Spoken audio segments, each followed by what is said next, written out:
Good whenever. All right. Hey guys, Dr. Eric here. I just wanted to shoot a short video, and this is really about top fat loss mistakes. There are a lot of them in different proportions. I'm just going to hit a few of them real quick. And this came to my attention from a conversation with a client just last week. I hate to say, list off a whole bunch of mistakes. There's right ways and wrong ways to do everything, but sometimes it takes some trial and error. But just some cardinal basic kind of things. One of the biggest ones I see is a lot of people that just don't recover enough. They go too hard, too fast, too much. And in today's overstressed society, that can wear people out.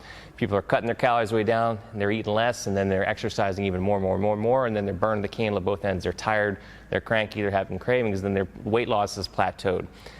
So it's kind of a two-in-one. One is just pure recovery, but number two is hitting that stress connection, right? So if you're hitting those plateaus, if you're doing that, sometimes it makes sense to back off. Think about a lot of times people will work out hard and they'll do things and they go away for a few days or a vacation and they feel great. They're rested, they're calm, they're relaxed, and they actually lose some weight along the way, even though they're eating eating more they thought than they were, because your body restored itself. It healed a little bit. Sometimes you need more calories, more carbs.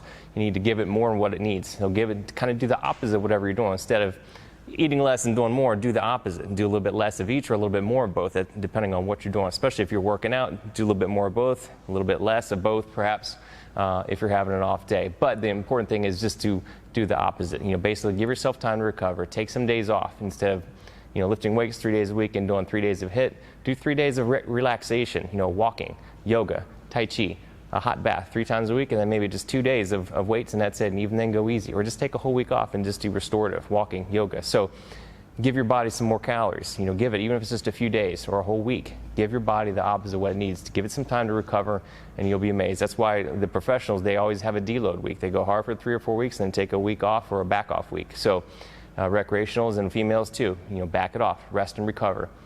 Some of the other mistakes that kind of blend in that, I talked about stress and sleep. I always harp on stress and sleep because, again, if you're stressed all the time, your cortisol levels are through the roof. When they're chronically elevated, it's going to affect a lot of different things. And I'll talk about that in future videos, but it's going to impair your fat loss efforts. You're going to have more weight accumulation. You're going to have more sugar cravings. You're going to have more salt cravings. You're going to be tired and cranky. It's going to throw off your neurotransmitters in your brain, which is going to affect your mood and your outlook on life. And it's going to do a lot of different things. So managing that stress, is huge. And again, we talked about taking a week off, taking some time off, do some relaxation. Take some time for yourself throughout the week, whether it's taking a hot bath every night, hitting in the sauna, or taking a nice walk. Go read a book. Many things. Make sure you're taking some time for yourself. I'm big on meditation, even if it's just taking some breathing exercises. Take a big deep breath in, hold it for 5 seconds, hold it for a second, breathe out for 5 counts, and do that 10 times. You're going to feel much more relaxed. So I'm big on meditation, big on relaxation. Again, that's a whole other topic for another day, but I just wanted to touch on the stress real quick. Same with the sleep. If you're not getting a good 7-8 hours of sleep or more a night, you're just not going to recover, and you're going to hit those plateaus. So again, we'll talk some more about some sleep strategies, but sleep is big. We talked, another one, especially with women, is simply just not eating enough protein.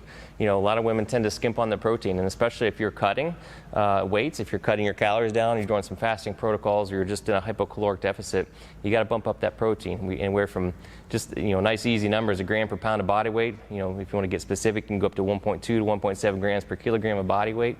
Sometimes even higher. If you're cutting a lot of calories, you might even go up to 2 calories per kilogram. So and it's pretty simple to do. 2 or 3 or even 4 spaced out meals, maybe 30 grams of protein in each meal. You're going to be there for most people. I obviously make some adjustments. That's a big one. Like I said, especially women are afraid to eat a lot of protein.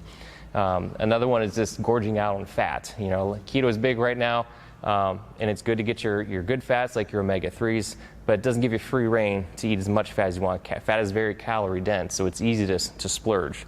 Just one handful of nuts is probably good, but you're going to keep eating, you're going to keep eating. You're scooping the peanut butter, you're going to lick the spoon. It's very easy to overdo the fat, so just make sure you're not overdoing. Just because you're cutting out the carbs doesn't mean you go hog wild on the fats. Like I said, the protein is one, the fat is another one, and the rest, recovery, stress, sleep. Those are kind of the biggest ones that I see with most people when it comes to fat loss. Just going too hard, too much, and not learning to back down and recover. You got to recover. You got to bounce out, kind of like the yin and the yang. You got to go hard, but you got to recover hard too. Okay. So we'll get some more tips on fat loss tips in future videos, but those are some of the big ones that I see. Hopefully that's helpful for you guys, and we'll see you for the next video.